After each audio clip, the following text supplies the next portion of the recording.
იმდენად რამდენადაც საზაფხულო ბანაკების სეზონი გვიახლოვდება, საინტერესო იქნება ბევრი ოჯახისთვის ბანაკების თემაზე საუბარი.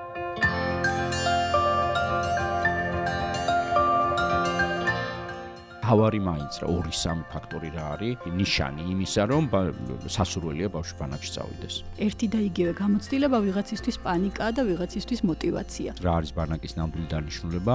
მოიცავს როგორც კულტურულ, ისე საგანმანათლებლო, ისე სპორტულ, გასართობ აქტივობებს. მაინც რას ჩამოიტანს ბავშვი ბანაკიდან დაბრუნებული? ყოველი დღე ბავშვის განვითარებისთვის უნდა იყოს რაღაც ახალის აღმოჩენის, საკუთარ თავთან კონტაქტის, სხვა ადამიანის გაზიარების და არა მხოლოდ თქვათ ბოლო დღეს მივხვდი რომ თურმე ეს შემიძლია. არა. მოგესალმებით, ჩვენ ვაგრძელებთ პოდკასტს კარგი სკოლის თემაზე, კარგი განათლების საკითხებზე და დღეს გვექნება ცოტათი განსხვავებული თემატური გადახვევა, თუმცა ძნელი სათქმელია, რომ ეს მართლაც გადახვევაა. ჩვენ ვისაუბრებთ ბანაკზე, ბანაკებზე, უბრალოდ. შევეხებით იმას თუ რა არის, რა მნიშვნელობა აქვს, რა არის ბანაკის ნამდვილი დანიშნულება, რატომ არსებობს ბანაკები, რატომ ყავს მას მთელ მსოფლიოში უამრავი მომხმარებელი, მათ შორის საქართველოშიც სულ უფრო ბევრი ოჯახი და ბავშვი და მოზარდი არის ბანაკის მომხმარებელი და წევრი და რა თქმა უნდა იმდენად რამდენადაც საზაფხულო ბანაკების სეზონი გვიახლოვდება, საინტერესო იქნება ბევრი ადამიანისთვის, ბევრი ოჯახისთვის ბანაკების თემაზე საუბარი. ამასთან დაკავშირებით გვყავს ძალიან საინტერესო სტუმარი, ქაუტონი ნინო, რომელიც ახლა თავს წარადგენს, ხო, მოკლედ თქვენ შესახებ თქვენი ძირითადი საქმიანობა რას მოღვაწეობთ და კონტექსტთანაც მოდიეთ თქვენი გამოცდილება რა სახით უკავშირდება ბანაკებს. დიახ, მოგესალმებით ბატონო პატა, მიხარია რომ თქვენი სტუმარი ვარ. მე ახლა მოღვაწეობ აზროვნების აკადემიაში. ვარ როგორც ფსიქოსაგანმანათლებლო მიმართულებით, ისე ფსიქოთერაპიული მიმართულებით. რაც შეეხება ბანაკს, აზროვნების აკადემია, ესეთი ძალიან კარგი ინიციატივა 2022 წელს დაიწყო. და მასპინძლობთ უკვე ზამთრის და ზაფხულის ბანაკებს, უკვე მე-10 ნაკადს მასპინძლობთ ამ ზაფხულში და მართლა ძალიან საინტერესო, შემოქმედებითი, აქტიური, დინამიური და განვითარებაზე ორიენტირებული პროცესია ეს, როგორც ჩემთვის, ფსიქოლოგისთვის, ისე ცხადია ბავშვებისთვის პირველ რიგში. შვენიერი. ძალიან მადლობა, კიდევ ერთხელ მადლობა აკოფნისთვის და მოდი გავშალოთ ეს თემა თანათანობით. რა შეიძლება გააკეთოს ბანაკის ორგანიზატორთა ჯგუფმა იმისათვის, რომ საზაფხულო ბანაკი იქნება ეს თუ ზამთრის ბანაკი და ამაზე ვისაუბრებთ ჩვენ ტიპოლოგიაზეც, მაინც ყველაზე მთავარი საინტერესო არის, რომ რა არის მთავარი აი ამ საბანაკო შეკრებაში, იქ ყოფნაში, იქ ხო ცხოვრებაში და ზრდასა და განვითარებას თუ უწყობს ხელს რეალურად, აი ნამდვილად თუ უწყობს ხელს.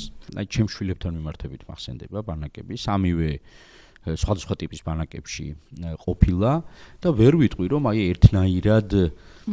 ერთნაირად ეფექტური, მოდი ამ სიტყვას გამოვიყენებ ახლა, ერთნაირად ეფექტური აღმოჩნდა ყველას, თუმცა უზარმაზარი სტიმულები მათ შორის მოტივაციასთან დაკავშირებული სტიმულები, თვით თავდაჯერებულობის მომატება, აი ძალიან ბევრი სიკეთე მიგვიღია ბანაკებისგან, მაგრამ ვერ ვიტყვი რომ აი ერთნაირად ეფექტურად წარიმართა თვითონ პროცესებს და რაღაც ნიუანსებში თუ შევალთ და აი რა შეიძლება გავითვალისწინოთ ამ დროს, რამდენად ერთი რომ აი ჩვენ სასურველი რომ მშობლებს ვესაუბროთ ახლა, ხო მგონია რომ სასარგებლო იქნება, თუკი მშობლები მოგვისმენენ. იმიტომ რომ რჩევებსაც მიიღებენ და რაღაც თვალსაზრისით დაკვალიანდებიან კიდევაც ბავშვების ხო ესე იგი აი ამ საზაფხულო ბანაკში გაშვებასთან დაკავშირებით. პირველი რაც მოდი ერთხელაც ესე დაუბრუნდეთ თემას, გაშვება არ გაშვება. ამ ორ შორის არჩევანს რა განაპირობებს ძირითადად, რა შეუძლია უთხრათ მშობლებს და მეორე თუ კი ვუშვებთ აი თავარი მაინც რა 2-3 ფაქტორი რა არის სიგნალი, ნიშანი იმისა, რომ სასურველია ბავშვი ბანაკში წავიდეს. დიახ. ნუ პირველ რიგში ბავშვთან კონტაქტი არის უაღრესად მნიშვნელოვანი. ერთია რომ მე ვფიქრობ რომ უნდა გავუშვა ბავშვი ბანაკში, მაგრამ მეორეა რომ აუცილებლად ბავშვის სურვილი უნდა იყოს გათვალისწინებული, ხო? ზოგჯერ აი ამ ტიპის აცდენასთანაც გვაქვს საქმე, რომ მშობლის დაკვეთა რომ წავიდეს ბავშვი ბანაკში და ბავშვი კატეგორიულად უარს აცხადებს ამაზე. იქ სადაც კომუნიკაცია არ არის ბოლომდე გამართული, ვფიქრობ იქ დგება ეს კონფლიქტი, იმიტომ რომ მოლოდინების და რეალობის აცდენა ზუსტად აქ ხდება, ხო? ჩვენ შემთხვევაში ჩვენ ბანაკში არის ის მოცემულობა, რომ ყველა ბავშვთან ინდივიდუალურად ხდება გასაუბრება. გარდა იმისა, რომ თქვა ხელშეკრულების ფორმა ეცნობა და ზეპირსიტყვიერად ინფორმაციის გაცვლა, კიდევ ამას პლუს ინდივიდუალური შეხვედრა, იმიტომ რომ დაზუსტდეს ბავშვის მზაობა. ეხლა რას გულისხმობს ეს მზაობა?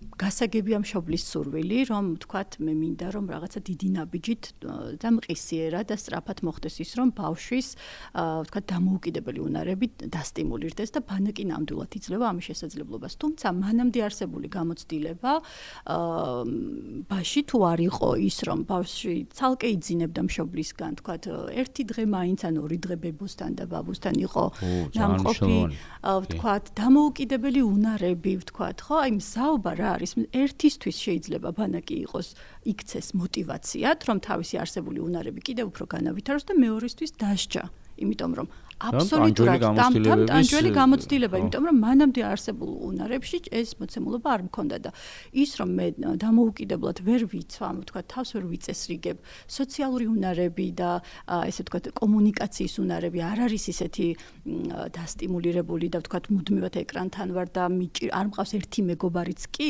მესმის რომ მშობელს აქვს სურვილი რომ იქნებ რაღაცა დიდი გარდატეხა მოხდეს, მაგრამ ეს გარემო შეიძლება მისთვის იყოს სადამსჯელო. თვითონ ესე აღიქواس, იმიტომ რომ გარდა იმ არსებული უნარებისა, კიდევ სხვა საადაპტაციო უნარები ჭირდება, რომელიც პროცესში უნდა გამოიმუშაოს, იქ თანაცხოვრება სხვა ბავშვთან, თქვათ, ხო? მოწესრიგება სივრცის წესები, რომელიც უნდა დაიცვას, ის ტემპი, რომელიც ბანაკს ყოველდღიურად აქვს. ცხადია უაღრესად მნიშვნელოვანია, როდესაც ბავშვის მზაობა მაღალია და ზოგჯერ არის ხო შემთხვევაში ეს მზაობა მაღალი გვაქვს, მაგრამ ბავშვი ჩაიფუშა იმ პროცესში. ბანაკის შექმნის ხელმძღვანელობის აზროვნების აკადემიას ხო აქვს ბანაკები და თქვენ ხართ ერთ-ერთი, ვინც პროცესში ჩართული ვარ. პროცესებში და ხო მართვაში და ასე შემდეგ. თუ ქონია შემთხვევა რომ არ გამოვიდა ბავშვი სწავლა, ანუ უარის თქმა მომწიეთ. ქონია შემთხვევა, აი ზუსტად ის შემთხვევა, სადაც მშობლის სურვილია რომ წამოვიდეს ბავშვი, მაგრამ ბავშვი უამრავ არგუმენტს ასახელებს, რის გამოც არ უნდა ბანაკში ყოფნა.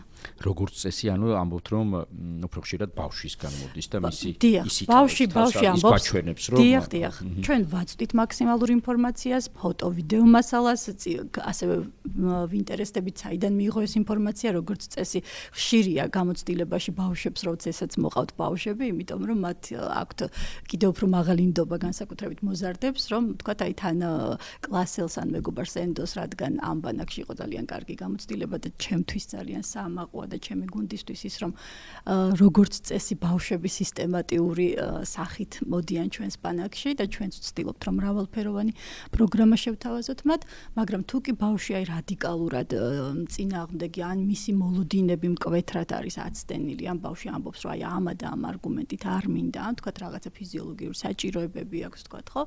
აქ ცხადია, მშობელს ვაძლევთ რეკომენდაციას, რომ ბავშვი ამ ეტაპზე ბანაკისთვის არ არის მსად. დიახ. მადლობა. და კიდევ ერთხელ, როგორც ესე ბანაკის დიზაინის თანაავტორს მინდა კითხოთ, როცა იქმნებოდა, როცა თქვენ იყავით, ხო, ესე იგი მისი მოწყობის, მისი გაშვების, ასე ვთქვათ, პროცესში ჩაშვების სათავეებთან. და როცა აი დაგეგმვის და მზადების და დიზაინის პერიოდში იყავით, ხო? ბანაკი არის კომპლექსური სისტემა, მოდი ვთქვათ ესე. შეიძლება შორიდან ახლა სტამბოლის აეროპორტი უფრო კომპლექსურ სისტემად მოგოჩვენოს, ვიდრე ხო, შედარებით მოგზაურებული ზომის საზაფხულო ბანაკი, მაგრამ მოდი ვთქვათ, რომ მას აქვს უამრავი სირთულე, უამრავი დეტალი და ნიუანსი არის გასათვალისწინებელი. ის იქნება ის უსაფრთხოებასთან დაკავშირებული საკითხები თუ ხო, კვებით და ვთქვათ ლოჯისტიკით დაწყებული, დამთავრებული ზრდის და განათლების და სერიოზული ეთიკური თუ ფსიქოლოგიური ფაქტორებით. თუ ქონიათ შემთხვევა, აი რაიმე ისეთი თუ შეგიძლიათ გაიხსენოთ. აი მზადების და აი სწორედ იმ პერიოდიდან, როდესაც გეკმავდით, ამზადებდით, მოწყობაზე მუშაობდით, სანამ გაეშვებოდა ეს პროცესები სანამ პირველ, ასე ვთქვათ, მიღებას გაუშვებდით. თუ გქონიათ რაიმე ესეთი მოულოდნელი სურპრიზები, აი რა იყო ისეთი ძალიან საგულისხმო რაღაც მომენტები ხარ შეგიძლიათ გაიხსენოთ? პირველ რიგში აუცილებლად აღვნიშნავ, რომ ძალიან საინტერესო და რესურსულ გუნდთან ერთად შეიქმნა ეს ბანაკი და მეც მათი მონაწილე ვარ, ცხადია. ჩვენი ბანაკი იწყება ლიდერების გადამზადებით. აუცილებლად უნდა შევეხო ამ ფაქტორს, იმიტომ რომ ერთია ბავშვს რა მოლოდინი აქვს და რა პროგრამული, ესე ვთქვათ, შეთავაზება გვაქვს ჩვენ ბავშვთან, მაგრამ აუცილებლად უნდა ვთქვათ, რომ როგორი გონიერიც არ უნდა იყოს, თქვათ, ნებისმიერი, ესე ვთქვათ, ბანაკის ლოჯისტიკური ნაწილი და ხელმძღვანელი პირები საქმეს აკეთებენ თითები. და ასე მოვიხსენებ მე ლიდერებს, რომლებიც აკეთებენ თავარ საქმეს, ხო? აი, მათ ხელშია ყველაფერი და ბავშვი პირველ რიგში. ამიტომ ჩვენი მთავარი აქცენტი არის ის, რომ ლიდერები იყვნენ აღჭურვილი ყველა იმ უნარით. ლიდერებში გულისხმობთ, მაინც ყველასთვის იყოს ნათელი. ესე იგი, ეს არის რომელ როლზე ვსაუბრობთ უფრო კონკრეტულად, რო თქვა, ესენი არიან საკეთებენ ეს ადამიანები. ლიდერები არიან ის წყვილი და ძირითადად ეს არის გოგო და ბიჭი, ვთქვათ, ბანაკში მათ აქვთ პასუხისმგებლობა, პირობითად ბანაკი არის 100 ბავშვიანი და 20 ან 15 ბავშვია მათ დაქვემდებარებაში. ასაკობრივი კატეგორია ცხადია დაცული და ესე ვთქვათ, მათი მთავარი ფუნქციაა, რომ რაღაცნაირად საყრდენად ექცნენ ბავშვებს აი ამ ბანაკში, რადგან ვიცით, რომ ეს არის საკმაოდ რთული, დამოუკიდებელი ეტაპი ბავშვის განვითარების და ის, რომ აი ეს ეტაპი გადალახოს უფრო ნაკლებად, ესე ვთქვათ, ნაკლები დანაკარგებით და უმტკივნეულად, ეს არის უაღრესად მნიშვნელოვანი. ამიტომ სანდოობა, მხარდაჭერა, პროგრამული გაძლიერება, ვთქვათ, ბავშვის გვერდით ყოფნა, იმიტომ რომ აი არიან ბავშვები, რომლებიც პირველად გამოდიან სცენაზე და ლიდერი მათთან ერთად გამოდის და მათ ამხნევებს, მათთან ერთად ცეკვავს და მათთან ერთად გადის აი ამ პროცესს და თქვათ, რომ თავარი ადამიანი ბავშვისთვის იქ ყოფნის პერიოდში, კი ბატონო, თავარი საყრდენია. საკერებულ ბავშვს ავიღებთ თუ ჯგუფს ავიღებთ ბავშვების, აი ეს ადამიანები არიან ვის გარშემო ტრიალის პროცესი. და ყველაზე ღირებული ალბათ კიდევ ის არის, რომ ისინი პროცესში იღებენ მხარდაჭერას, ჩვენი ბანაკი გამორჩევა იმით, რომ აძლიერებენ ფსიქოლოგები და თუ კი რომელიმე ბავშვთან დგება რაიმე საკითხი, სადაც თქვათ, რომელიც საჭიროებს მყისიერ ჩართვას, ლიდერებს აძლიერებენ ფსიქოლოგები და მე ინდივიდუალურად გავდივართ. მე გამახსენდა რამდენიმე ტრენინგი ჩამიტარებია სხვა პროექტში ლიდერებისთვის, ბანაკის ლიდერებისთვის და აი ხლა მახსენდება ძალიან რამხელა მნიშვნელობა აქვს ამ ადამიანების თავის მხრივ ამ ადამიანების მზაობას. დიახ. და საკმაოდ ბევრი კომპეტენციის ესე ყოჩაღად ფლობას და გამოყენებას. დიახ და თქვენ აღნიშნეთ თუ იყო რაიმე ესეთი შემთხვევა, გქონდა ესეთი შემთხვევა, როდესაც ბანაკის პროცესში ერთ-ერთი ლიდერი გაგვიხდა ავად. და სასწრაფო გახდა მისი, ვთქვათ, დატოვება სივრცის, მახსენდება ბავშვების მსაობა და ბავშვების გაერთიანება ლიდერის ირგვლივ, მათ თქვეს, რომ არ სჭირდებათ სხვა ლიდერი, იმიტომ რომ მზად იყვნენ ერთ ლიდერთან ერთად გაეგრძელებინათ მთელი ეს პროცესი და ეს ჩემთვის იყო ესეთი სამაგალითო кейსია, იმიტომ რომ ლიდერი ამბობდა, რომ საოცარ რესურსს და ენერგიას გრძნობდა ბავშვების მხრიდან. აძლიერებდნენ ამ ლიდერს, ეს ლიდერი თავისთავად მათ და ერთი ლიდერით გავიდა ეს გუნდი ბოლომდე, ისე რომ ლიდერი არ გრძნობდა, ასე ვთქვათ, აი ამ ბრთამოტეხილობას, იმიტომ რომ მისი მეწყვილე არ იყო იმ მომენტში მასთან. ეს кейსი გამახსენდა ახლა. ძალიან ძლიერი кейსია და მგონია რომ ყველაზე არსებითი ბანაკისთვის. მგონია რომ ეს არის კარგი ილუსტრაცია ყველაზე მთავარი რამისა, რაც შეიძლება ბანაკში, ხო, სასიკეთოდ განვითარდეს ბავშვის ცხოვრებაში და რაც შეიძლება ბავშვს მოუტანოს. ხო, ესე იგი ისეთ თემში ყოფნა, პოზიტიურ თემში ყოფნა, სადაც არის ლიდერობა, სადაც არის ურთიერთობა და სადაც ადამიანები, ხო, წვრთნიან ერთგვარად, ხო, თავის ნეხასიათს, თავის ღირებულებებს. ხო, რა საინტერესო ამბავია. სადაც გუნდი აძლიერებს ლიდერს, არა მხოლოდ ლიდერი გუნდს, არამედ ეს უკავშირდება. მოდი რამდენიმე ძირითად კომპეტენციას შევეხოთ. ესე იგი, ისე მშობლებს მივმართოთ და უთხრათ, რომ აი თუ კი თქვენ კარგ ბანაკში შეარჩევთ და ჩვენ ვილაპარაკეთ უკვე, ხო, თქვათ მზაობა ადგილზეა, კარგად გამოიყურება ის ბანაკი, ხო, რომელიც ჩატარდა ინტერვიუ, ყველაფერი თითქოს და მზად არის. რა მოლოდინი, რა უნარჩვევების პაკეტით, მოდი ესე ვთქვათ, რა უნარჩვევები ძლიერდება ბანაკში, რა შეგვიძლია ვთქვათ, რომ აი შედეგზე ორიენტირებული მშობლებისთვის ვთქვათ, რა შეგვიძლია ვთქვათ, რომ კი ბატონო პროცესი გასაგებია, ძალიან კარგი, იქ ბევრი ძვირფასი რამ ხდება. იქ რაღაც შეიძლება სასარგებლო სტრესებიც კი არის, ხო? ესე იგი ზომიერი რაოდენობით, ულუფებით. მაინც რას ჩამოიტანს ბავშვი ბანაკიდან დაბრუნებული? მოცემულობა არის ისეთი, რომ სოციალური უნარები უნდა განვითარდეს, ანუ ფიზიკურად გარემო გთავაზობს ამას, რომ უნდა იყო პროცესის მონაწილე. ეს არის წესი ნომერი 1, რომ უნდა იყო პროცესის მონაწილე და ცხადია ინდივიდუალურ შემთხვევებს განვიხილავთ, როცა ბავშვს რაღაც ჯანმრთელობის პრობლემა აქვს ან რაღაცა აწუხებს, ცხადია, მაგრამ მაინც პროცესის მონაწილე უნდა იყოს ბავშვი.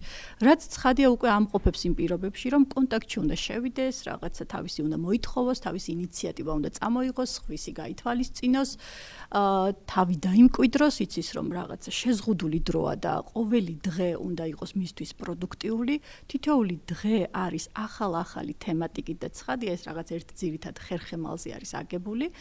ამას პლუს გვაქვს შესაძლებლობა რომ რა კომპეტენციებითაც მოდის ბავშვი, სადღაც თავი წარმოაჩინოს, ხო, თქვათ სპორტული მონაცემები აქვს, შეიძლება სპორტში მიიღოს მონაწილეობა, ინტელექტუალური, გვაქვს ფსიქოსაგანმანათლებლო შეხვედრები, ლიტერატურის შეხვედრები, შემოქმედებითი ნაწილი, აბსოლუტურად ყოველი დღის ბოლოს არის ერთი ღონისძიება კონკრეტული, რისთვისაც მთელი გუნდი მობილიზებული არის და ჩართული.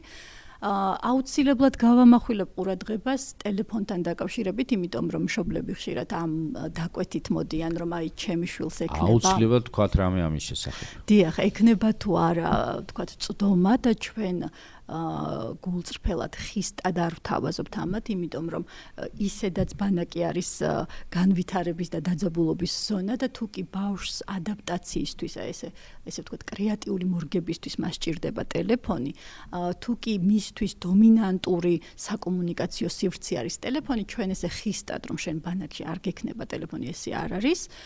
ცხადია მას სჭირდება ხანდახან როგორც ბარიერი ეს ტელეფონი იმისთვის რომ აი ესე მტკივნეული არ იყოს მისთვის ეს ახალი გამოცდილებები, მაგრამ პროცესში ისინი აცნობიერებენ რომ აი აქ უკვე ზედმეტია ეს ტელეფონი, ხო, იგივე ხელის შემშლელი აღმოჩნდება და მე ვფიქრობ ეს უფრო კარგი გზაა გააცნობიერო რატომ არის ეს წესი მნიშვნელოვანი და არა ხისტად შეთავაზებული წესი რომ ჩვენ ბანაკში არ გვაქვს ტელეფონი, ხო?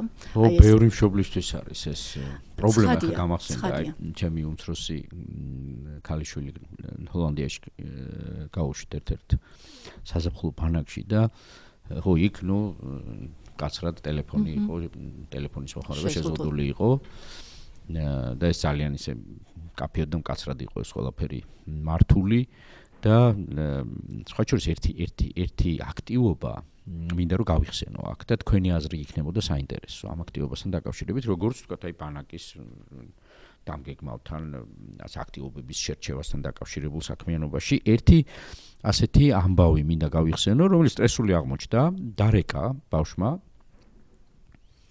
ის იყო სადღაც 15 წლის, ახლა ასე მახსენდება მაშინ. და თქვა რომ და ესე ჰოლანდიაში ერაზმუსის პროგრამის ფარგლებში სხვადასხვა ქვეყნიდან იყვნენ ჩასული ბავშვები და ნუ შესაბამისად რაღაც ოთახში რამდენიმე ბავშვთან ერთად იყო ჩემი გოგონა და დარეკა იმან ესე იგი შეშფოთებულმა, აღელვებულმა დარეკა და თქვა რომ აი ხვალ გავყავართ ესე იგი ტელეფონებში ჩამოგვართმევენ და გავგვიყვანენ და სადღაც დაგტოვებენ.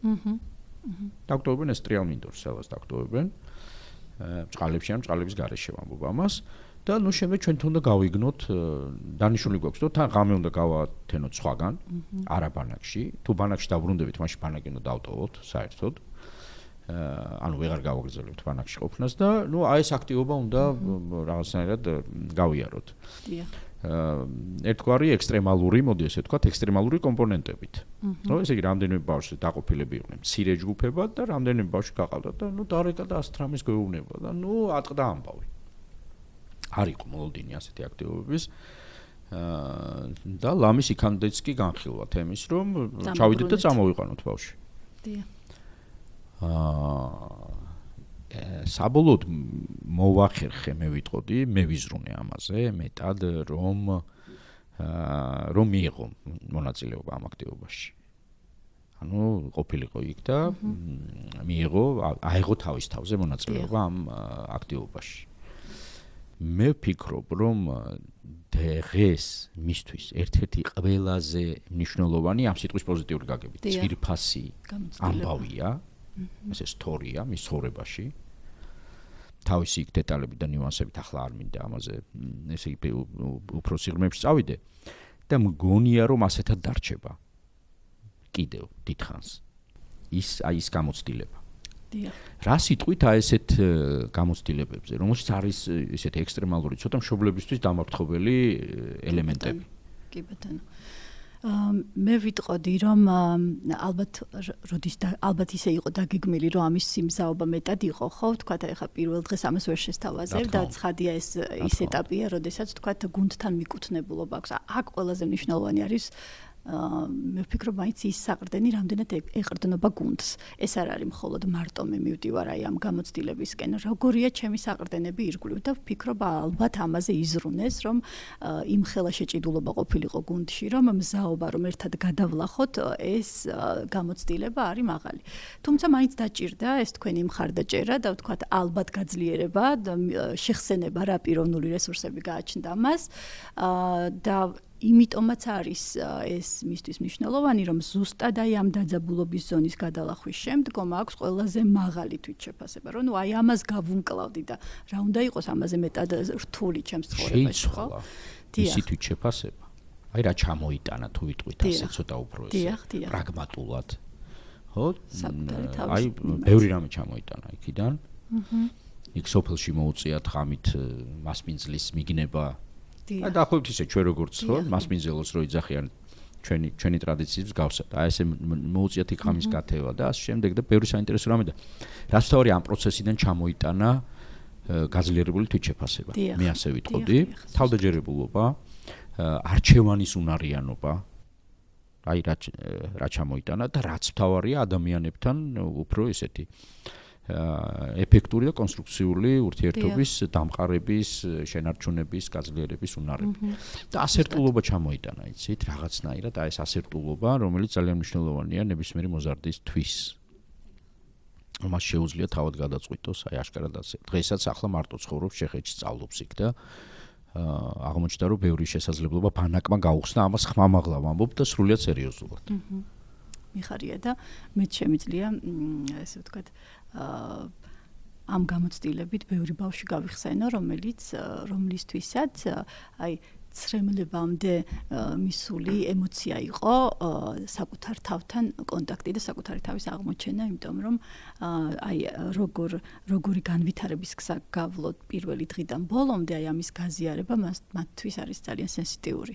საკუთარი თავის ხელახალი აღმოჩენა და ახალი უნარების დაშენებაც. ვერ ვიტყოდი, რომ მხოლოდ არსებული უნარების გამოვლენა, იმიტომ რომ აი ამ განვითარების პროცესში და მე კიდევ ერთ ფაქტორზე გავამახვილებ ყურადღებას, სცენაზე გასვლა არის ხოლმე ყოველთვის ესეთი მტკივნეული მომენტი, განსაკუთრებით იმ ბავშვებისთვის, რომლებსაც არ აქვთ მანამდე არსებული გამოცდილება, მაგრამ ბანაკის სპეციფიკა არის ის, რომ მაყურებელი არის ყველაზე მეტად ემპათიური, იმიტომ რომ მაყურებელიც ხომ მერე სცენაზე გადის, ანუ მაყურებელიც ხომ ბავშვები არიან, ხო, ბავშვები, რომლებსაც ელოდებათ იგივე გამოცდილება.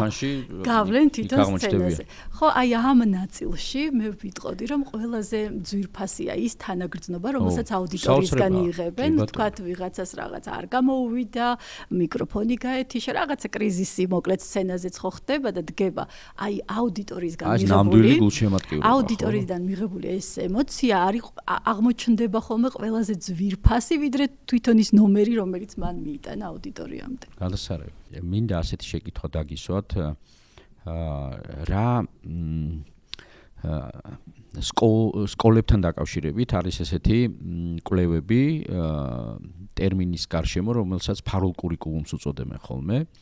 ეს არის ხო აი ეს ფარული პროცესები, რომლებიც ეს ერთი შეხედვით პირდაპირ არ ჩანს, პროგრამაში გაწერილი არ არის, ხო, ვერც ერთ პროგრამაში ვერ წაიკითხავთ, რომ ეს სკოლაში მოხდება, მაგრამ ეს არის სასკოლო კულტურის ისეთი ელემენტები, პროცესები, ქვედინებები, რომლებიც იქ არის. და რომელსაც ესე პირდაპირ ვერ ცეხები იოლად ესეთ შეუიარაღებელი თვალით მოდი ესე ვთქვათ და მეორე მხრივ ესე ჩარევაც ადვილი არ არის იმიტომ რომ და ამიტომაც ქვია ფარული კურიკულუმი სწორედ ხო ესე პროგრამის ფარული ნაწილი ბანაკს აქვს ეს ნაწილი მეც გამომიცდია საკუთარ თავზე სხვა შორის არ არის აუცილებელი რომ მხოლოდ ნეგატიური იყოს ფარულ კურიკულუმში შეიძლება აი თქვენ რაც ბრძანეთ ახლა მაგალითად სხვა შორის სწორედაც რომ შეიძლება მოვიაზროთ ფარულ კურიკულუმად მაგრამ ძირითადად მაინც ყურადღებას ამახვილებენ ნეგატიურ უფრო ისე დესტრუქციულ არასასიამოვნო მხარეებზე როგორიც არის ბულინგის ელემენტები როგორიც არის თქვათ აი ლიდერები ახსენეთ თქვენ ხო თქვათ ლიდერების ისეთი ქცევები რომლებიც წინ იმალავენ და არ არის წასახალისებელი შეიძლება ალკოჰოლის მოხმარება მაგალითად მოვიყვანოთ ხო ჩუმად სადღაც კუთხეში ალკოჰოლის მოხმარება და არის სისტემა ხო სივრცე სადაც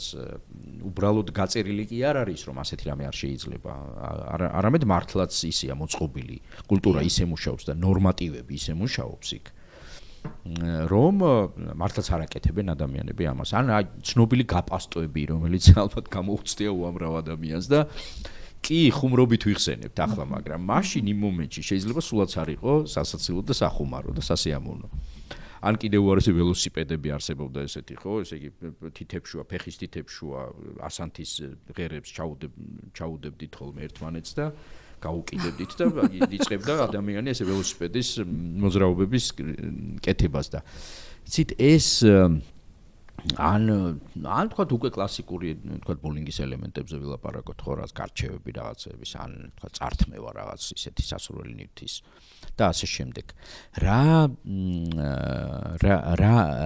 როგორ მუშაობს ბანაკში ფარული კულტურის ფარული ნაწილი და როგორ დავაზღვიოთ ოჯახი ასეთი რამისგან ამას თან ხო ჩვენ ხო ვიცით რომ კიდევ გენდერულადაც გზნობიარეა ეს თემა და ასე შემდეგ კი ბატონო პირველ რიგში გვაქვს საერთო წესები, რაც ბანაკისთვის უაღრესად მნიშვნელოვანია, იმიტომ რომ ნორმის ცნება ყველას ინდივიდუალურად გვესმის და ცხადია ბანაკი დგას წესებზე, აუცილებლად.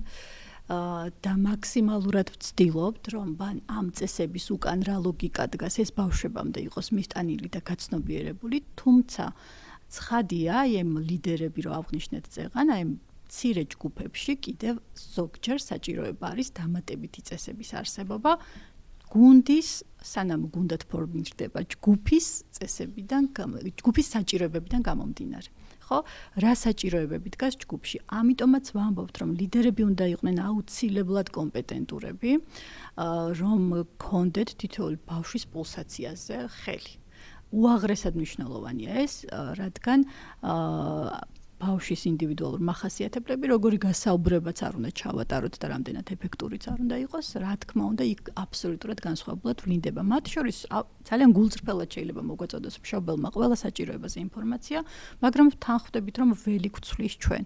აი ეს ველი, რომელშიც ბავშვი აღმოჩნდება, მისთვისაც შეიძლება აბსოლუტურად გაუცხოებული იყოს და გასაკვირი, რომ ის თავადარელო და ამ ტიპის ქცევას საკუთარი თავისგან, იქ უკვე არის შეთანხმება ის, რომელიც თქვათ ამ წესრიგს, ბანაკის საერთო წესებს და მის, ესე ვთქვათ, პირველ რიგში უსაფრთხოებას არ დაარღვევს. ხო? რაც შეეხება დადებით ამ ესე ვთქვათ, მეორად სარგებლებს, რომელიც შეიძლება ბანაკიდან მიიღონ, პირველ ადგილზე ბავშვები ასახელებენ მეგობრობას. ეს სოციალიზაციის ნაწილი, რამდენადაც ველი გაფართოვდა სოციალური, იმდენად დეფიციტი აღმოჩნდა ბავშვებისთვის, ხო? მათთვის დომინანტურია ეს ონლაინ სოციალური კონტაქტები და ამ ნაწილში პირველი, ესე ვთქვათ, პირველი ადგილი უკავია მაინც მეგობრობას, რომელიც გრძელდება ბანაკის შემდგომაც ისინი იქმნიან ჯგუფებს, ლიდერებთან ერთად, აქვთ მერე ბანაკის შემდგომ კიდევ შეხვედრები, აგრძელებენ თანამშრომლობას, ერთად გეგმავენ შემდეგ ბანაკზე წამოსვლას, კითხულობენ ის ლიდერები ისევ იქნებიან თუ არა და მე ვფიქრობ ყველაზე ჯანსაღი და ყველაზე ძვირფასი რაც მოაქვთ არის ეს. შემდეგი ადგილია უკვე აღფრთოვანება იმით, რომ არ ველოდი ერთ დღეში თუ შეიძლებოდა ამდენი რამის გაკეთება საკუთარი თავისგან არ ველოდი ამას, საკუთარი თავის აღმოჩენა რა თქმა უნდა, რაც უაღრესად მნიშვნელოვანია. ახალ ესე ვთქვათ უნარებთან შეხვედრა და ბანაკის სპეციფიკა ალბათ ის არის, რომ ეს არ არის რაღაცა ცოდნის დონე, ეს არის უნარების დონე, ხო? აი ცოდნის ეტაპი კი არ არის, პირდაპირ რაღაცნაირად შემოყავს ამ ახალ უნარებთან დასაკონტაქტებლად და ამიტომაც არის დაძაბულობა, ხო? რა თქმა უნდა, წინასწარ აწვდი ინფორმაციას, აი თქვენი შვილის кейსის არ იყოს, რა თქმა უნდა, იცოდა რა შეიძლება მოყოლოდა მას, მაგრამ პირდაპირ უნარებთან კონტაქტი ეს არის რა თქმა უნდა დაძაბულობა და ზოგიერთ შემთხვევაში პანიკაც, რომ რამდენად გამომკლავდები, მაქვს კი მზაობა ამის. ამიტომაც ვამბობთ, რომ ერთი და იგივე გამოცდილება ვიღაცისთვის პანიკაა და ვიღაცისთვის мотиваცია. და აქ აი ამ პროცესში ხარდამჭერი რგოლის გვერდით ყოფნა და საყრდენად ყოფნა, ესე ხარაჩოების პრინციპით აუცილებელია რომ იყვნენ ლიდერები. ამიტომაც ვაკეთებთ ამხელა აქცენტს, რომ ლიდერი იყოს გამართული. სად იმისთვის რომ დაეყრდნოს მას ბავშვი. და აზროვნების აკადემიაში, რომელსაც სკოლამდე ბანაკების ორგანიზების მართვის და წარმართვის გამოცდილება აქვს საკმარისი, ლიდერების მომზადებაზე ორი სიტყვა ხარ შეიძლება თქვათ. იმიტომ რომ მართლა იმხელა როლია, ახლა ამ საუბარში კიდევ უფრო კარგად ვხედავ ამ როლს და მშობლებისთვის განსაკუთრებულად მნიშვნელოვანი უნდა იყოს ალბათ. რა არის თავარი ლიდერთა მომზადების პროცესში? დიახ. ლიდერთა მომზადების პროცესში უაღრესად მნიშვნელოვანია, რომ ჯერ წყვილი, რომელსაც ორი ლიდერი წარმოადგენს, ისინი კომფორტულად გრძნობდნენ თავს. რა თქმა უნდა, ამ შემთხვევაშიც ყავს ესეთი გამორჩეული ლიდერები, რომლებიც აი თვალით კონტაქტით უგებენ ერთმანეთს, ისეთი შეჭიდულია ეს წყვილი, იმიტომ რომ ერთი წუთითაც კი რომ ბავშვმა შეგამჩნიოს რაღაცაში არ ხარ მყარი ან არ იზიარებ შენი მეწყვილის შეხედულებას, ხო? იქ ძალიან აი როგორც ოჯახში ხდება, ხო? როცა დედა და მამა არ არის შეთანხმებული რაღაც საერთო წესზე, მაშინვე იწყებს ბავშვი манипуляციურ ქცევას და ის ზუსტად იგივე მოცემულობა შეიძლება მივიღოთ, ხო? ამიტომ ვიწყებთ იმით, რომ გუნდი იყოს შეჭიდული ერთმანეთთან, ესმოდეთ ის საერთო წესები, რომელიც არის და ეს არ არის მხოლოდ თქვათ რაღაცა ტექნიკური ნაწილი ცხადია, იგივე კომუნიკაციის ნაწილში, როგორი ტიპის კომუნიკაცია გვაქვს ჩვენ ბავშვებთან, რის უფლებას ვაძლევთ და რის არა, იმიტომ რომ მუდმივად აი სანამ გუნდი გუნდად იქცევა, მანამდე არის დაკვირვების, ვაჭრობის, ესე ვთქვათ, ძალების მოსინჯვის ეტაპი და აქ უნდა იყოს ძალიან მყარი ლიდერი. განვიხილავთ кейსებს, რომელიც იყო რთული, არა მხოლოდ ჩვენი ბანაკის გამოცდილებით, არამედ საერთოდ მოყვავს ესე გავდივართ წესებზე, თუ რა მათაც უნდა ესმოდეთ, რატომ არის ეს წესი, ვთქვათ, სად არ გვაქვს ტელეფონი და სად გვაქვს ტელეფონი და სად ვაძლევთ უფლებას, რატომ ვიძინებთ ამა და ამ დროს, კვების დაცვა და რაციონის განსაზღვრა, აი ბევრი ისეთი კითხვა მოდის ბავშვებისგან, ცხადია ისინი მოდიან ოჯახური გარემოდან და ამ ოჯახში ყველაფერი ყოველ ჯერზე ხელმისაწვდომი რომ არის, აქ რატომ არის ეს წესები, აი ამ ესე ვთქვათ, შტორმისთვის უნდა იყვნენ ლიდერები მზად. დიახ. საინტერესო პროცესი. ძალიან, აი მზადების პროცესში არის ხო ბევრი ისეთი თავარი დარესურსება, როგორც ვიტყვით ხოლმე რა. იმის ბანაკში ბავშვების ცხოვრებისა და ზრდის ბევრი რამ არის მნიშვნელოვანი მზადების პროცესში. ბანაკისთვის მზადების პროცესში. ერთი შეკითხვას დაგისვამ და შემდეგ გადავიდეთ ბლიც შეკითხვებზე. ხშირად საუბრობენ, არის კიდევ ერთი ცნება განათლების სპეციალისტების კუთხიდან რომ შევხედოთ ზაფხულს. და აი ოჯახებიდანაც რომ გამოვახედოთ ზაფხულს. ზაფხული არ არის იული პერიოდი. ხო? ზაფხულზე შეგვიძლია ბევრი რამე ვთქვათ, სასურველია, იქ აღტაცებაზეც ვილაპარაკოთ, რაც კარგ მოლოდინებზე ვილაპარაკოთ და შემდეგ საუკეთესო მოგონებებზეც და ასე შემდეგ, მაგრამ განათლების სპეციალისტები თვალით თუ შევხედავთ, ზაფხული არ არის იული პერიოდი, იმიტომ რომ უკლებლივ ყველა ბავშვის ცხოვრებასა და განვითარებაში გველის ეგრეთ წოდებული საზაფხულო დაშვება. Summer slides უწოდებენ ინგლისურად, როდესაც და განსაკუთრებით აქტუალურია ფუნდამენტურ უნარებში ეს ეფექტი ამ სიტყვის არაპოზიტიური გაგებით, რომელსაც აქვს გავლენა აკადემიურ მოსწრებაზე, უკვე სექტემბრიდან, ხო, უკან დაბრუნების მოტივაციაზე, უკან დაბრუნების, ხო, აი სწორედ და ასე შემდეგ. და ხშირად ურჩევენ ხოლმე ბანაკებს, რომ გაითვალისწინონ ეს. ანუ რაღაც ესეთი აქტივობები ჩასვან ბანაკის საქმიანობაში, რომელიც მცირედ მაინც დააზღვევს, რაღაც დონეზე მაინც დააზღვევს ბავშვს ამ საზაფხულო უნარების დაკარგვასთან. პირობითად შეგვიძლია ესე ვთქვათ. იმიტომ რომ ეს შემდეგ მართლაც რაღაცნაირად ძვირი უჯდება სკოლას, როდესაც ბავშვები ბრუნდებიან უკან. ეს ეხება უფრო მეტად მათემატიკას, კითხვას, წერას, აი ესეთ უნარებს, ფუნდამენტურ უნარებს, რომლებიც განსაკუთრებით აქტუალურია სხვა საგნების, მთლიანად, ასე ვთქვათ, მთელი პროგრამის გასწვრივ. ხომ არ შეიძლება, აი ბანაკების ტიპოლოგიაზე ხა აქტივობებზე თუ დავფიქრდებით, ხომ არ შეიძლება ბანაკმა მართლაც გაითვალისწინოს ეს ამბავი და აი ესეთ ბანაკური ფორმებით, ანუ რაღაც პოზიტიური, საინტერესო, შთამაგონებელი ფორმებით მართლაც შევეხიდოთ ისე რომ ეს გადასვლა, საზაფხულო გადასვლა, როდესაც ბავშვს აკადემიურ საქმიანობაში არ უწევს მთელი კვირების და თვეების განმავლობაში ყოფნა და ბავშვი ამას მოელის, რომ მართლაც ასე გაივლის ეს დიდი პერიოდი ამის გარეშე, ბევრი ბავშვისთვის, კიდევ ერთად შევეხოთ, რომ ეს განსაკუთრებით წვავდება ხოლმე იმ ბავშვებთან, რომლებსაც არ აქვთ მაღალი მოსწრება აკადემიური სკოლაში. და აი იქ უფრო წვავია ეს თემა. ხომ არ შეიძლება ამას შევეხოთ? დავიწყებ და საერთოდ ბანაკის პროგრამები, ხო, ეს იგი აქტივობების ტიპებზე რო ვილაპარაკოთ, რომელია ესეთი, ხო, ნაყოფიერი აქტივობები? დავიწყებ იმ ნაწილით, რომელსაც აზროვნების აკადემია ჩემთვის ერთ-ერთი გამოკვეთილი და საამაყო ღირებულებით არის ის, რომ ბავშვებს აქ უყვართ კითხვა. აი ამას ძალიან ხმამაღლა ვამბობ, იმიტომ რომ ნამდვილად იზრუნა იმაზე, რომ თანამედროვე მოზარდი იყოს კითხვის პროცესით ჩართული და ეს არ იყოს პირველ რიგში სადამსჯელო. რაც თქვა წინა გამოცდილებებში, მათ შორის ჩემი ბავშვობის და კიდევ უფრო ქვემოთ ძალიან ხშირად გვხდებოდა, თუ არ წაიკითხავ რაღაც დაგსჯი რაღაცით, ხო? ჩემ პირველ ბანაკს უკავშირდება, ეხლა ეს რითაც დავიწყე. დიახ. ხო, ანუ აი ეს ნაწილი, რომ კითხვა ეს არის სასიამოვნო, სასარგებლო და მაქვს სივრცე, სადაც ამაზე ვსაუბრობ. ეს სივრცე ნამდვილად შექმნა აზროვნების აკადემიამ და ეს ნაწილი ვფიქრობ მეორდება ყველა მის სერვისში. ეს იქნება ბანაკი, ეს იქნება საკვირაო სკოლა, ეს იქნება ვთქვათ ფრესკულის პროგრამა, ბაღი, მომავალში სკოლა და ასე შემდეგ, ხო? რაც რა თქმა უნდა არის ის ღირებულება, რომლითაც ბედნიერი ვარ მე, როგორც აზროვნების აკადემიის თანამშრომელი.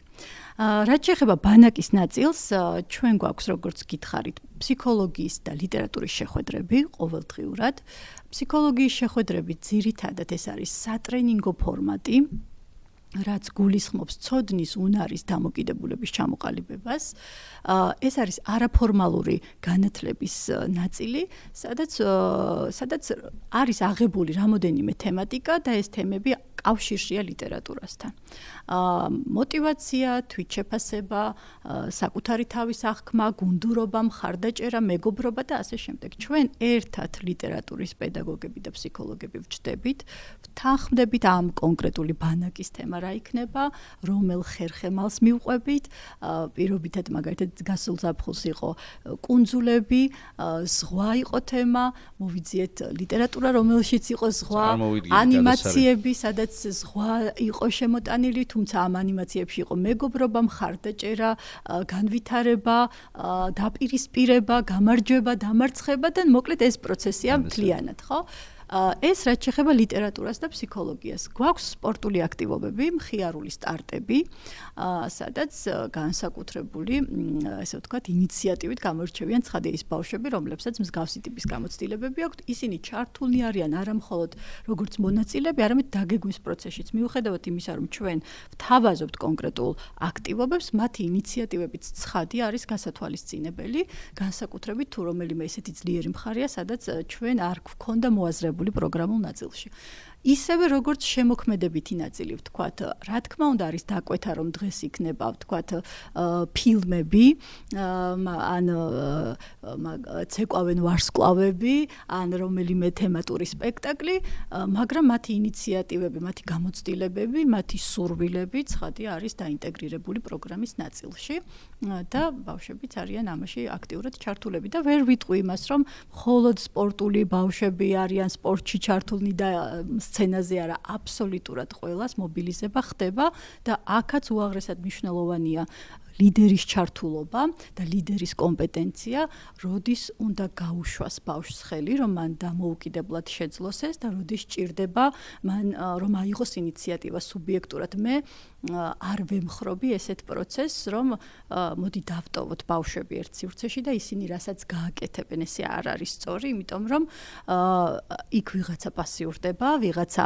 იღებს მთელ პასუხისმგებლობას და იმ პასიურის გაძლიერება არის ზუსტადაც შედეგი იმ კონკრეტული დღის და ასევე ჩემთვის არ არის რესურსული ამ ტიპის მესიჯი, რომ აი პირველ დღეს ესე ვიყავი და ბოლო დღეს ბავშვი გაიხსნა. ანუ აი ბოლო დღე არ არის მხოლოდ საკმარისი, ყოველი დღე ბავშვის განვითარებისთვის უნდა იყოს რაღაც ახალის აღმოჩენის, ახალის მოძებნის, საკუთარ თავთან კონტაქტის, სხვა ადამიანის გაზიარების, აი ეს როგორც პროდუქტი.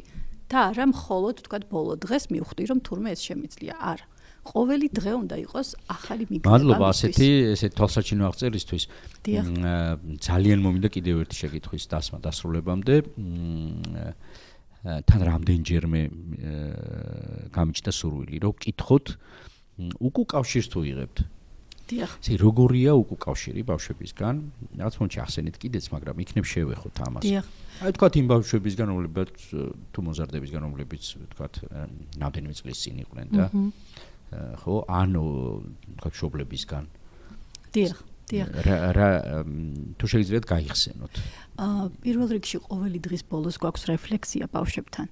და რეფლექსის მერე ლიდერები და მთლიანად გუნდი ვიკრიბებით და ვაზიარებთ ამ ბავშვების რეფლექსიას, რომ შემდგომ დღეში გავითვალისწინოთ მათი უკუკავშირი, ეს არ არის თქვათ კვირის ბოლოს რეფლექსია და ეს საკმაოდ ღირებული და მნიშვნელოვანი პროცესია, რომ ლიდერი, რომელიც გადის რეფლექსიას ბავშვებთან, მოიტანოს ჩვენამდე ინფორმაცია და ჩვენ დავამუშაოთ ისე, რომ გათვალისწინებული იყოს ბავშვის სურვილები და საჭიროებები.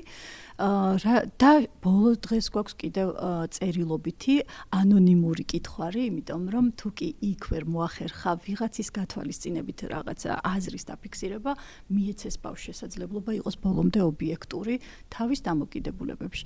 რაც შეეხება თვითონ უკუკავშირს ზეპირს სიტყვიერს, თქვენ აღნიშნეთ, რომ რაღაც გარკვეული გამოცდილებები დაგვიგროვდა, მათ შორის შეცდომებიც, რომელიც არ გავითვალისწინეთ. ახლა რაზეც საუბრობთ, ეს არის უკვე საკმაოდ ესე ვთქვათ და გაფილტრული პროგრამა, რომელიც წლებთან ერთად რაღაც ფორმირდა ესე, ხო?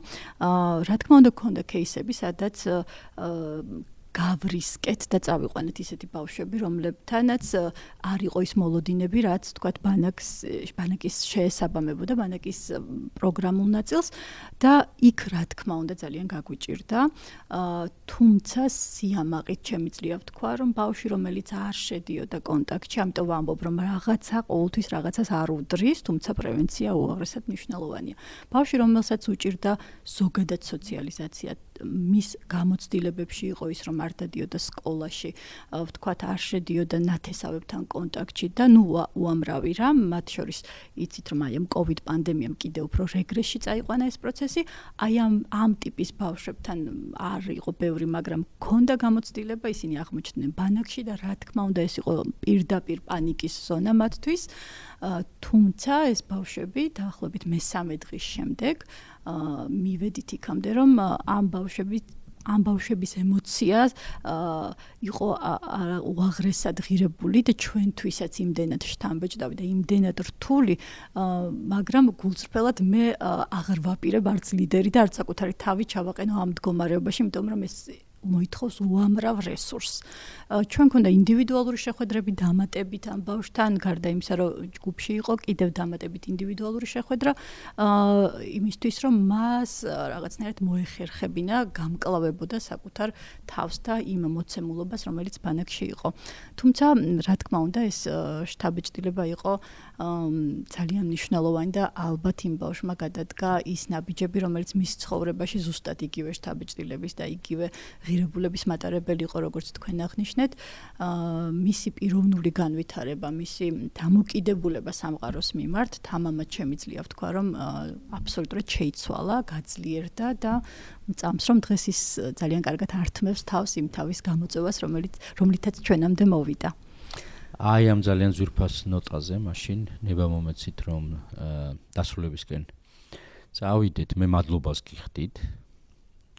ასე შრეების მიხედვით შემიძლია მადლობა გადაგიხადოთ. პირველ რიგში რომ მოღვაწეობთ ამ მიმართულებით საქართველოში, აი ამ ბანაკების სფეროში ექსპერიმენტებს ატარებთ, ახალ აქტივობებზე ფიქრობთ, ლიდერებს ამზადებთ, ამ საქმიანობას საინტერესო მხარეებს წარმოაჩენთ და ხართ ესე ხო პირდაპირ რო ვთქვათ ესე გონებით, გულით, ხელებით ჩართული ყველანაირად ამ საქმეში. მე მადლობას გიხდით ამისთვის. გიხდით მადლობას აზროვნების აკადემიაში, ხო, ამ საქმის კეთებისთვის და რა თქმა უნდა ამ ძალიან საინტერესო საუბრისთვის, რომელიც დარწმუნებული ვარ სასარგებლო იქნება. და თავის მოგზაურებულ წილს კიდევ შეიტანს, თუნდაც ამ ზაფხულს ბანაკების შეიძლება მეტი მომხმარებლის ხო გაჩენის კუთხით, შეიძლება რაღაც კიდევ უფრო მეტი აქტივობის გაჩენის მიმართულებით და ასე შემდეგ. ან თუნდაც იმ ადამიანების დაინტერესების კუთხით, რომლებსაც აქვთ შეიძლება ბანაკის ლიდერობის პოტენციალი და დღეს ეს არჩევანის წინაშე არიან, ან ყოყმანობენ, შეიძლება მათაც წავეშველეთ რაღაცით. მადლობა ამ ძალიან კარგი საუბრისთვის და როგორც წესი ვამთავრებთ ხოლმე რამდენიმე ესეთ ბლიც შეკითხვით, რომელზეც ძალიან სწრაფი მყისიერი პასუხები გვინდა ხოლმე სტუმრისგან. პირველი არის ისინი სკოლას ეხება და განათლებას უფრო ზოგადად, ამიტომ თქვენ დაგისვამთ ამას, მაგრამ ერთ შეკითხვას ალბათ უფრო ბანაკებთან მიახლოებით. პირველი შეკითხვა არის ერთი სიტყვით როგორ გამოხატავდით, თქვათ განათლების არსს. რა არის განათლება თქვენთვის? ცნობის მოყარეობა. მადლობა. ჩემთვის, იმიტომ რომ მე ვფიქრობ, რომ მარტო მე არ ვფიქრობ, ადამიანი იბადება ამ მოთხოვნილებით და ზუსტადაც ეს არის ის, რაც უნდა შესთავაზოს გარემომ, რომ დააკმაყოფილოს ეს მისი ცნობის მოყარეობა. დიდი მადლობა ამ პასუხისთვის. მე ძალიან გიერთდებით ამ პასუხში. მეორე შეკითხვა იქნება ასეთი, ბანაკში რომ მიდიოდეთ ახლა თქვენ. ერთი წამით და გადავხდეთ ახლა რაღაც სხვა ასაკში და თქვენ რო ემზადებოდეთ ჩანთებს რომ ავაგებდით ახლა ბანაკისთვის, რა წიგნს ჩადებდით? ალბათ წიგნს არ ჩავდებდი და ჩავდებდი დიდ სკეილ ბლოკნოტს შთაბეჭდილებებისთვის. ძალიან დიდი მადლობა ასეთ პასუხისთვის. ალბათ ეს, იმიტომ რომ იქ გავაკეთებდი ჩანაწერებს და აღმოჩენებს, კი. იქ იმხელა შთაბეჭდილებებისთვის მოვემზადებოდი, რომ აი ამისთვის დამჭირდებოდა ზუსტად რესურსი, სადაც აი ამ შთაბეჭდილებებს ჩავინიშნავდი მთელი ცხოვრებისთვის, რომ გამყოლოდა საგზურად. ვარ რა წიგნიერების მიმართულების სპეციალისტი. დიახ. და ამ საქმეში ხო ძალიან ესეთ ბევრი პროექტის მონაწილე მართველი გნებავთ. ხო, ჩემს ძალიან ძვირფასი არას თქვენ ახლა თქვით. წერის უნარის განვითარება, რომელიც ძალიან სჭირდება თან საქმეს და ამ ფორმით თუნდაც ბანაკში წერის სახალისება, ჩანაწერების სახით თუნდაც დღიგურის ფორმით, რომელსაც აღმოჩნდა რომ ძალიან დიდი გავლენა აქვს საერთოდ წერის კომპეტენციის განვითარებაზე. მადლობა და ბანაკი იძლევა ამისთვის ძალიან კარგ საშუალებებს, ხო ითქვათ, ნაწერების გაცვლა და ასე შემდეგ. დიახ. მესამე შეკითხვასაც დაგისვამთ ახლა. ბანაკი რომ იყოს რაღაც ერთი ხმა. აი ბგერების სამყაროში გადავინაცვლოთ ერთი წამით ახლა ფანტაზიით. რის ხმა იქნებოდა ეს, რა ხმა იქნებოდა ეს? ეს იქნებოდა ტყის ხმა. შრიალი ჭიკჭიკი, მდინარის ხმა, ცხოველების ხმა, ცოტა რო გეშინია, ცოტა რო გიხარია, შთაბეჭდილებები რომ გაქვს, რო აღმოაჩენ ახალ მცენარეებს, ცხოველებს, მწერებს, ალბათ ეს ხმა იქნებოდა. უღრმესი მადლობა კიდევ ერთხელ. მადლობა მინდა გადაგიხადოთ თქვენ. აზროვნების აკადემიას რომ მომცა მე პირადად შესაძლებლობა ბანაკების პროცესში ვიყო ჩართული და აუცილებლად იმ გუნდს რომელთან ერთადაც კეთდება ეს ყველაფერი. მადლობა. მადლობა.